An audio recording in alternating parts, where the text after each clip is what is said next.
कहानी की शुरुआत में हमें स्टीफनी नाम की एक लेडी को दिखाया जाता है जो कि सिंगल मदर है।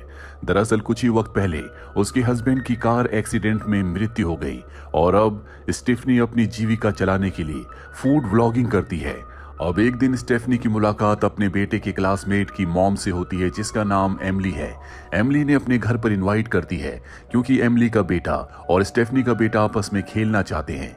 स्टेफनी जब एमिली के घर पर जाती है तो वो देखती है कि उसका घर बहुत ही आलीशान है, पर एमिली उसे बताती है कि मेरे हस्बैंड जो कि एक राइटर हैं, उनकी कोई किताब अभी तक बहुत फेमस नहीं हुई जिस वजह से हमारे ऊपर कर्जा है। मैं एक फैशन कंपनी में पीआर का काम करती हूँ, इसीलिए मैं अपने बेटे को ज्यादा वक्त नहीं दे पाती। स्टेफनी कहती है कि अगर तुम्हें कभी भी किसी भी चीज की जरूरत हो तो तुम मुझसे पूछ सकती हो। अगले दिन एमिली स्टीफनी को कॉल करती और कहती है क्या तुम मेरे बेटे को स्कूल से पिक कर सकती हो, मैं जल्दी उसे लेने के लिए आ जाऊंगी। स्टीफनी हाँ कह देती है, जिसके बाद वो उसके बेटे को पिक करके एक गार्डन में ले आती है जहां पर इन दोनों के बेटे आपस में खेल रहे होते हैं। कुछ ही देर के बाद वहां पर एमिली आ जाती है और तभी वहां पर स्टीफनी दोनों बच्चों के साथ साथ एमिली की फोटो भी खींच लेती है, जिससे एमिली को बहुत गुस्सा आता है और जल्दी उसे एहसास होता है कि स्टीफनी के साथ उसका रवैया सही नहीं है। इसीलिए उसे मनाने के लिए एक बार फिर से वो ड्रिंक करने के लिए उसे अपने घर पर इनवाइट करती है। एमिली के साथ वो चली जाती है जहां पर ये दोनों आपस में बात करते हुए एक दूसरे से अपने सीक्रेट्स भी शेयर करते हैं। एमिली स्टीफनी को बताती है कि मेरे हस्बैंड का अपनी ही कोवर्कर के साथ अफेयर चल रहा है, लेकिन इससे मुझे कोई फर्क नहीं पड़ता। यहाँ पर स्टीफनी भी अपना एक सीक्रेट बताती है। वो कहती है कि जब मैं बहुत अकेली थी तो मैं अपने हाफ ब्रदर के साथ इंटीमेट हुई थी, जिसके बाद मैं प्रेग्नेंट हो गई। मेरे बेटे का पिता और कोई नहीं बल्कि मेरा हाफ ब्रदर ही है। ये बात सुनने के बाद एमिली उसे बहुत टीज करती है। अब अगले दिन एक बार फिर से एमिली उसे कॉल करती है और बताती है कि मेरी मदर इन लॉ की तबीयत बहुत ज्यादा खराब है, इसीलिए मेरे हस्बैंड लंदन गए हैं। मैं घर पर अकेली हूँ और बिजी हूँ कि आज एक बार फिर से तुम मेरे बेटे को स्कूल से पिक कर सकती हो। स्टीफनी हाँ कह देती है और एमिली के बेटे को अपने घर ले आती है। कई घंटे बीत जाते हैं, रात हो जाती है और अब तक एमिली अपने बेटे को रिसीव करने नहीं आई। इसीलिए स्टीफनी उसे कॉल करती है लेकिन उसका फोन नहीं लगता। इसी तरह से 2 दिन बीत जाते हैं, जिसके बाद वो एमिली के ऑफिस जाती है जहां से उसे पता चलता है कि एमिली 2 दिन पहले मियामी चली गई और अब स्टीफनी को मजबूरी में एमिली के हस्बैंड को कॉल करना पड़ता है। वो बताता है कि वो पहले भी ऐसा कर चुकी है। 2 दिन और बीत जाते हैं, जिसके बाद एमिली का हस्बैंड वापस आ जाता है। इन्हें मजबूरी में पुलिस को कॉल करना पड़ता है, लेकिन पुलिस का शक एमिली के हस्बैंड के ऊपर ही होता है। स्टीफनी किसी भी तरह से एमिली का पता लगाना चाहती है, इसीलिए वो उसके बॉस से मिलती है, लेकिन उसके बॉस को एमिली की कोई परवाह नहीं होती क्योंकि वो उससे पहले ही परेशान था और स्टीफनी किसी भी कीमत पर अपनी दोस्त एमिली को ढूंढना चाहती है। इसीलिए उसके केबिन के अंदर जाती है जहां पर उसे उसका एक फोटो मिलता है और अब उस फोटो के बहुत सारे प्रिंट्स निकलवा कर ये पूरे शहर में लोगों को बांटते हैं, साथ ही नोटिस बोर्ड में भी लगाते हैं ताकि उसकी कोई भी इंफॉर्मेशन मिल सके। अब क्योंकि दोनों बच्चों का ध्यान स्टीफनी को रखना है, इसीलिए कुछ दिनों के लिए वो एमिली के घर पर शिफ्ट हो जाती है जहां पर स्टीफनी और एमिली का हस्बैंड एक दूसरे के बहुत करीब आ जाते हैं। ये कई बार इंटीमेट भी होते हैं। अब अगले दिन यहाँ पर डिटेक्टिव आता है जो एमिली के हस्बैंड से उसकी इंफॉर्मेशन मांगता है। वो बताता है कि उसके लेफ्ट हैंड पर एक टैटू है। डिटेक्टिव कहता है कि तुम्हारी वाइफ ने कुछ दिन पहले एक व्हाइट कलर की कार को हायर किया था और ये इंफॉर्मेशन देकर वो वहां से चला जाता है। अगले दिन डिटेक्टिव का कॉल आता है जो एमिली के हस्बैंड को बताता है कि हमें एमिली की कार एक झील के अंदर मिली, उसकी मृत्यु हो चुकी है, तुम जल्दी यहाँ पर आ जाओ। एमिली का हस्बैंड जल्दी से वहां पर जाता है। वो देखता है कि सच में एमिली की अब मृत्यु हो चुकी है, पर वो ये देखकर हैरान होता है कि उसके लेफ्ट हैंड पर कोई भी टैटू नहीं होता। पर अब सब ने एमिली की मौत को एक्सेप्ट कर लिया है। कुछ दिन और बीत जाते हैं और अब स्टेफनी और एमिली का हस्बैंड एक साथ एमिली के घर पर ही रहते हैं। कुछ दिनों के बाद डिटेक्टिव स्टेफनी से मिलने आता है जो उसे बताता है कि एमिली की मृत्यु से कुछ दिन पहले उसके हस्बैंड ने उसका $4 मिलियन का इंश्योरेंस करवाया था। हो सकता है कि पैसों के लालच में एमिली के हस्बैंड ने उसे मारा हो और अब स्टीफनी को भी एमिली के हस्बैंड पर शक हो जाता है। वो उसके रूम की तलाशी लेती है जहां पर उसे इंश्योरेंस के पेपर्स मिल जाते हैं और इस बारे में डिस्कस करने के लिए वो उसके वर्क प्लेस पर जाती है जहां पर वो देखती है कि वो एक दूसरी लड़की के साथ फ्लर्ट कर रहा है। इसीलिए वो घर वापस आ जाती है। अब रात को जब ये सब के सब डिनर कर रहे होते हैं तभी एमिली का बेटा कहता है कि आज मैंने मॉम को देखा। ये सुनकर उसके डैड कहते हैं कि ऐसी बातें मत करो। स्टेफनी कहती है कि शायद ये सच कह रहा है, मुझे घर पर कई बार एमिली के परफ्यूम की फ्रेग्रेंस आती है। वो कहता है कि ऐसी कोई बात नहीं है। और अब स्टेफनी उससे इंश्योरेंस के बारे में पूछती है। वो कहता है कि कुछ वक्त पहले एमिली ने ही मुझे 4 मिलियन की पॉलिसी करने के लिए कहा था। शायद तुम्हें एमिली ने बहुत सारी बातें बताई हो, लेकिन तुम उसकी बातों पर विश्वास मत करना, क्योंकि झूठ बोलना उसकी फितरत में था। स्टीफनी को उसकी बातों पर यकीन आ जाता है। अब अगले दिन स्टीफनी जब दोनों बच्चों को स्कूल से वापस ला रही होती है तभी एमिली का बेटा उसे एक एनवलप देता है और कहता है कि आज मेरी मॉम मुझसे मिली थी। ये एनवलप उन्होंने मुझे दिया था और कहा था कि ये तुम स्टेफनी को दे देना। अब स्टेफनी घर पर आकर उस एनवलप को खोलती है। वो देखती है कि उसके अंदर कुछ फोटोज हैं जो कि उसकी और उसके हाफ ब्रदर की है। साथ ही उसमें ये लिखा होता है कि मैं तुम्हारे सीक्रेट को पूरी दुनिया को बता दूंगी कि तुम्हारा जो बेटा है वो तुम्हारे हाफ ब्रदर से है। इस बात से वो बहुत ज्यादा परेशान हो जाती है। उसे यकीन हो जाता है कि एमिली जिंदा है, लेकिन उसका सीक्रेट सबको पता ना चल जाए, इसीलिए वो पुलिस के पास नहीं जाती। वो घर आकर एमिली के कमरे की तलाशी लेती है, लेकिन उसे एमिली की कोई फोटो नहीं मिलती। पर वहां पर एक पेंटिंग होती है जो एमिली ने बनवाई थी।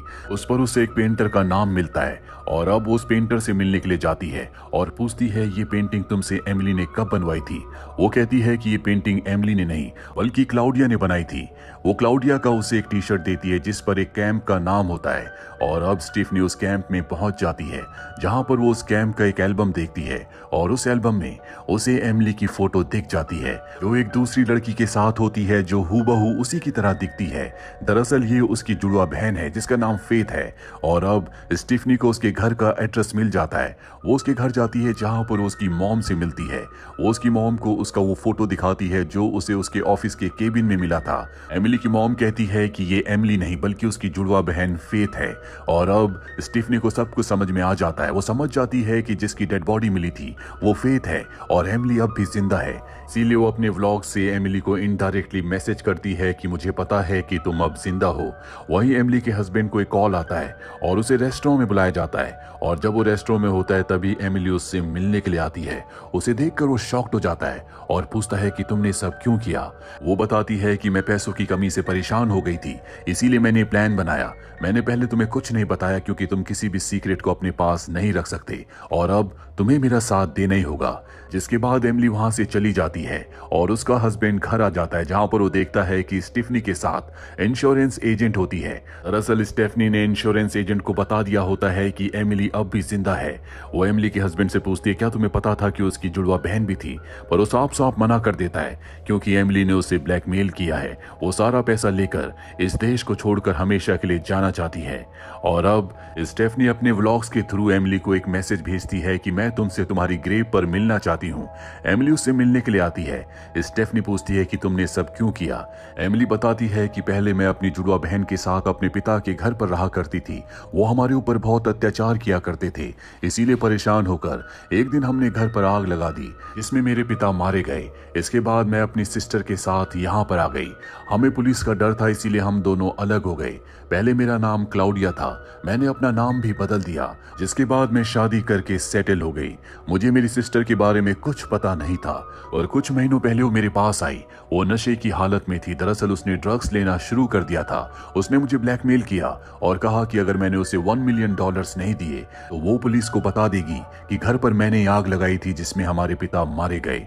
इसीलिए मैं उसे $1 मिलियन देने के लिए तैयार हो गई। मैंने उसे मिलने के लिए लेक पर बुलाया, लेकिन गलती से उसका पैर फिसल गया जिसमें उसकी मृत्यु हो गई। पर सच तो ये होता है कि एमिली ने जानबूझकर अपनी सिस्टर को लेक के अंदर स्विम करने के लिए बुलाया था, जिसके बाद उसने अपनी सिस्टर को मार दिया। और यहाँ पर वो स्टेफनी से झूठ कह रही होती है। एमिली कहती है कि वो मारी गई थी इसीलिए मैंने उसकी मौत को इस्तेमाल करना चाहा। स्टेफनी पूछती है क्या इस सब के बारे में तुम्हारे हस्बैंड को पहले से पता था। वो कहती है कि पूरा का पूरा प्लान उसी का था, तुम उसकी बातों पर विश्वास मत करना, वो तुम्हें भी धोखा दे रहा है। बस मैं अब अपने बेटे को वापस चाहती हूँ क्योंकि मैं जानती हूँ कि इंश्योरेंस के पैसे पैसे मुझे कभी नहीं मिलेंगे। बस अब मैं यही चाहती हूँ कि तुम मेरे बेटे को मुझ तक पहुंचाने में मेरी मदद करो। इसके बाद वो स्टेफनी को एक रिकॉर्डिंग सुनाती है जो कि उसी के हस्बैंड की होती है, जिसमें वो कह रहा होता है कि मैं अब भी तुम्ही से प्यार करता हूँ, मैं स्टेफनी के साथ सिर्फ फिजिकल रिलेशनशिप के लिए हूँ। दरअसल जब उसका हस्बैंड उससे रेस्टोरेंट में मिलने के लिए आया था तब एमिली ने उससे सवाल पूछा था, क्या तुम स्टेफनी से प्यार करते हो? तब उसने बातें झूठ कही थी जिसे एमिली ने रिकॉर्ड कर लिया था। और ये रिकॉर्डिंग सुनने के बाद स्टेफनी को पूरा यकीन हो जाता है कि एमिली का हस्बैंड एक धोखेबाज इंसान है, उसी का ये पूरा प्लान था, इसकी उसे सजा मिलनी चाहिए। एमिली कहती है कि तुम्हें उसके लैपटॉप में कुछ ऐसी चीजें डालनी होगी जिससे वो कसूरवार साबित हो जाए। ये साबित हो जाए कि उसने मेरी सिस्टर फेथ का कत्ल किया है और मुझे किडनैप भी किया है, ताकि इंश्योरेंस का पैसा मिलने के बाद वो हमेशा के लिए इस देश को छोड़कर चला जाए। स्टेफनी उसका साथ देने के लिए तैयार हो जाती है। अगले दिन एमिली के हस्बैंड के घर पर पुलिस रेड करती है। साथ ही एमिली जख्मी हालत में पुलिस स्टेशन जाती है, जहां पर वो पुलिस को बताती है कि मेरे हस्बैंड ने मुझे किडनैप किया था और इसी दौरान इंश्योरेंस के पैसों के लिए उसने मेरी सिस्टर को मार दिया ताकि वो सारे पैसे लेकर यहाँ से निकल जाए। अब उसके हस्बैंड को पुलिस अरेस्ट कर लेती है। हर जगह यही न्यूज होती है कि किस तरह से एमिली के हस्बैंड ने उसकी सिस्टर को मारा और इंश्योरेंस के पैसे लेने की कोशिश की। लेकिन यहाँ स्टेफनी को कहीं ना कहीं दिल में यह एहसास होता है कि एमिली का हस्बैंड सच कह रहा है और एमिली झूठ कह रही है। कुछ दिनों के बाद एमिली के हस्बैंड को बेल मिल जाती है। वो अपने घर वापस आता है जहां पर एमिली होती है। इन दोनों के बीच में आर्गुमेंट्स होते हैं, जिससे पता चलता है कि एमिली के हस्बैंड को कभी पता नहीं था कि उसकी कोई जुड़वा बहन भी थी। अब स्टेफनी भी यहाँ पर आ जाती है। उसके हाथ में एक गन होती है। वो एमिली के हस्बैंड से कहती है कि तुमने मेरा इस्तेमाल किया, अब मैं तुम्हें मार दूंगी। एमिली उसे ऐसा करने से मना करती है। स्टेफनी कहती है कि इसने तुम्हारा और मेरा इस्तेमाल किया है, क्या तुम नहीं चाहती कि मैं इसे मार दूं? वो कहती है कि मुझे पता है कि तुम दोनों पुलिस के साथ मिले हुए हो और तुम चाहते हो कि मैं कन्फेस करूं कि जो कुछ हुआ है वो सब मैंने ही किया है, लेकिन ऐसा कुछ नहीं होगा। और ठीक उसी वक्त स्टेफनी उसके हस्बैंड के राइट शोल्डर पर गोली मार देती है, लेकिन ये एक नकली गोली होती है। एमिली अपने सोफे पर बैठी होती है जहां पर उसे गन मिलती है। वो कहती है कि अब मैं तुम दोनों को मार दूंगी और पुलिस को लगेगा कि तुम दोनों ने एक दूसरे से बदला लेने के लिए एक दूसरे को मार दिया, जिसके बाद मेरे हस्बैंड के इंश्योरेंस के पैसे मुझे मिल जाएंगे। और ठीक उसी वक्त वो अपने हस्बैंड को गोली मार देती है, जिससे वो बुरी तरह से जख्मी हो जाता है और अब वो गन लेकर स्टेफनी के सामने खड़ी हो जाती है। स्टेफनी कहती कि तुम मुझे नहीं मार सकती, मैंने हमेशा तुम्हारा साथ दिया है। वो कहती है कि मैंने अपने डैड को मारा, अपनी सिस्टर को मारा और आज मैंने अपने हस्बैंड को भी मार दिया, तो मैं तुम्हें कैसे जिंदा छोड़ सकती हूँ? स्टेफनी कहती है कि तुम्हारी वजह से आज मेरा व्लॉग बहुत फेमस हो जाएगा। और वो उसे दिखाती है कि उसके स्वेटर का जो बटन है दरअसल वो एक हिडन कैमरा है। लाइव स्ट्रीमिंग चल रही है, यानी कि उसकी ऑडियंस ने एमिली के पूरे कन्फेशन को सुन लिया है, जिसमें उसने कहा था कि उसने अपने डैड को, अपनी सिस्टर को और अपने हस्बैंड को मारा है। अभी पुलिस के सायरन की आवाज आती है। एमिली समझ जाती है कि पुलिस उसे अरेस्ट करने के लिए आई है। वो बाहर भागती है। स्टेफनी भी उसके पीछे भागती है। एमिली को समझ में आ चुका है कि अब वो यहाँ से भाग नहीं सकती। वो स्टेफनी को गोली मारने के लिए वापस मुड़ती है, लेकिन ठीक उसी वक्त स्टेफनी का एक दोस्त गाड़ी से उसे उड़ा देता है, जिससे वो बुरी तरह से जख्मी हो जाती है। अब पुलिस यहाँ पर आती है जो एमिली को अरेस्ट कर लेती है। उसके ऊपर केस चलता है और उसे 20 साल की सजा सुनाई जाती है। साथ ही स्टेफनी उस व्लॉग की वजह से एक फेमस व्लॉगर बन जाती है। वहीं हमें एमिली के हस्बैंड को दिखाया जाता है जो अब एक दूसरे शहर में अपने बेटे के साथ शिफ्ट हो गया है। वो एक कामयाब राइटर है। वहीं एमिली जो जेल में है, पर उसने जो कुछ किया है उसका उसे बिल्कुल पछतावा नहीं है। इसी के साथ ये फिल्म, ये कहानी यहीं पर खत्म हो जाती है। उम्मीद करते हैं कि ये कहानी आपको पसंद आई होगी।